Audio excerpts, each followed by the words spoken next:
Is Tim a pupil? Yes, he is. Is Grandma a teacher? No, she isn't. She is a housewife. Is Grandpa a fireman? No, he isn't. He is a hero. Okay, very good lesson today.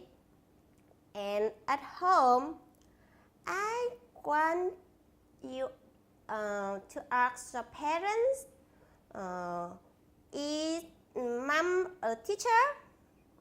Is your dad a fireman? And tell me at the next lesson. Okay, have a nice time. Bye bye. See you again.